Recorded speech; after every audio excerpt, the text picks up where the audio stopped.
What's up, fam? Welcome back to the channel. If you haven't already, hit that subscribe button, like, and share this video with your people, because today's story is pure political heat. We are talking about a heavyweight battle that's shaking the foundations of South African politics. Jacob Zuma has come out swinging with a letter of demands, and President Cyril Ramaphosa has finally hit back, and trust me, this response has everyone talking. Now listen, this is not just some polite exchange between two former comrades. This is war. It's generational. It's ideological. And it's personal. Jacob Zuma, former president, former struggle hero, and still one of the most polarizing figures in South Africa, recently sent a sharply worded letter to President Cyril Ramaphosa, laying down demands that many are calling bold, confrontational, and downright audacious. But Ramaphosa, often known for his calm demeanor and diplomatic tone, didn't just ignore it. He responded. And the tone? Ice cold but calculated. No raised voice, but every word packed with power. Let's back it up for a second. Zuma's letter wasn't a friendly check-in. It was a political grenade. He accused Ramaphosa of betraying the ANC, destroying the party's legacy, collaborating with imperialist forces, and leading the country down a path of ruin. According to Zuma, the current president is nothing more than a puppet for white monopoly capital, a sellout who has abandoned the revolutionary mission of the ANC and left the poor to rot in poverty.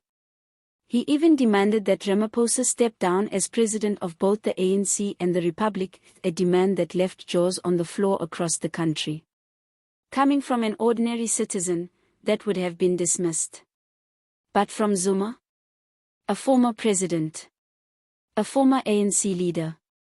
A man with a hardcore support base and a history of surviving scandals. That hits differently.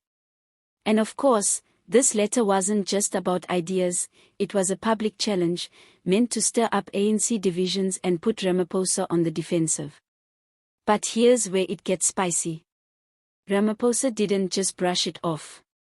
He didn't send a vague statement through a spokesperson or hide behind political pleasantries.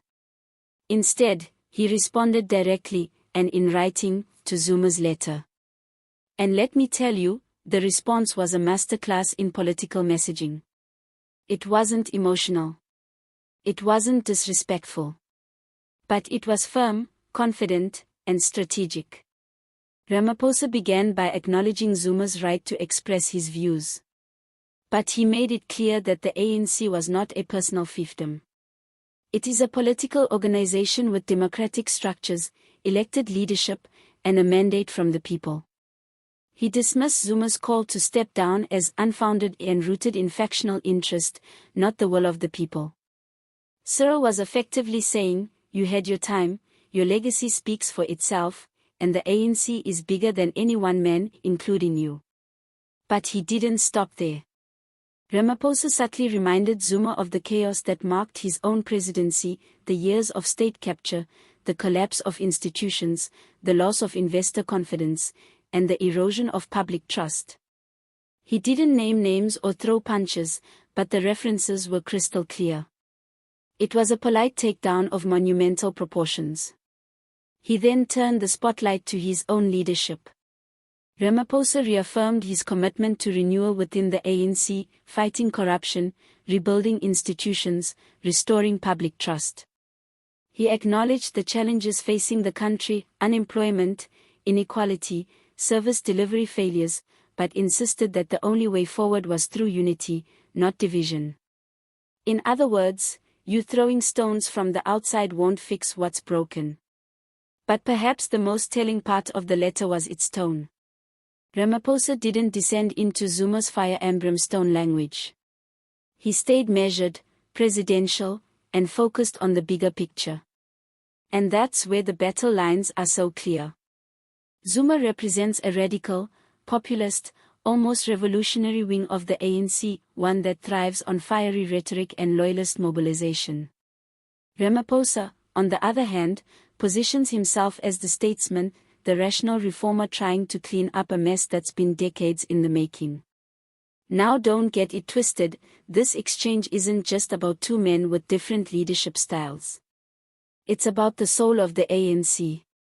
The party is fractured deeply. On one side, you have the Ramaphosa camp pushing for reform, cleanup, and modernization. On the other, the RET, Radical Economic Transformation, faction led by Zuma-aligned forces who believe the party has lost its revolutionary mission. And this latter battle, it's just the latest chapter in that long-running war. What makes it more dramatic is the timing. South Africa is facing a shaky coalition government after the ANC lost its majority in the 2024 elections. The country is on edge. Service delivery is collapsing in many areas. Load shedding continues to haunt homes and businesses. Crime is through the roof.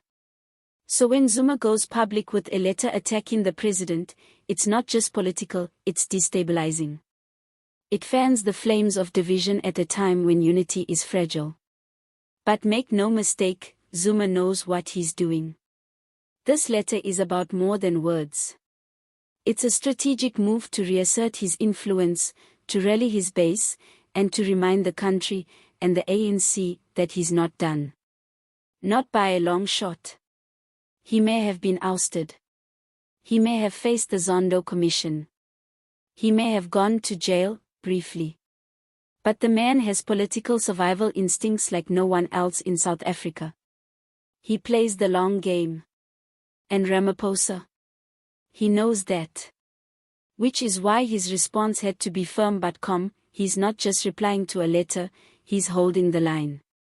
The question now is, what happens next? Will this ignite another internal ANC war? Will it weaken Ramaphosa's grip on leadership even more? Or will it expose Zuma and his allies as desperate relics of a bygone era? One thing is certain, this battle is far from over. The gloves are off. The letters are flying. And the people of South Africa are watching, waiting, and wondering, can the ANC survive this storm? Or are we witnessing the final days of a once great movement torn apart by ego, ambition, and unfinished business? Thanks for tuning in, fam. Drop your thoughts in the comments. Was Ramaphosa's response the right move? Is Zuma still relevant, or is he stirring trouble for nothing? Let's talk. And don't forget to like, subscribe, and hit that notification bell so you don't miss any of the drama going down in Mzansi politics. Until next time, stay sharp, stay woke, and stay ready. Peace.